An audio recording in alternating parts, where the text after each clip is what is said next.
Alright, so welcome back guys to another challenge. And this challenge is actually pretty similar to the previous one.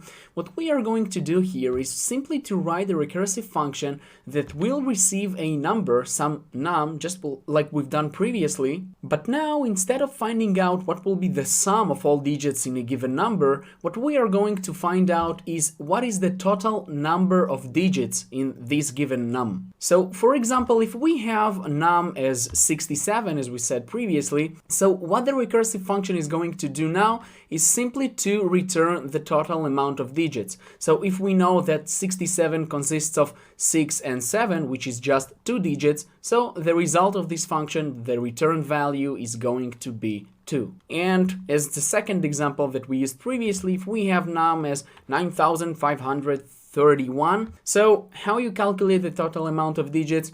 You simply find out how many digits this number has, okay, just by using this approach that we've shown in the previous challenge, just by dividing by 10 on every, let's say, recursive call, and then taking just one digit and using some mechanism that we know we take it into account. So previously we took the whole digit into account, we summed it up, and now we simply are going probably to use some counter, but I leave it to you guys, okay? So take your time to think about it. It's pretty similar to the previous exercise, but it also kind of different. So take your time, think of the solution, and I'll see you in the solutions video. Good luck, guys.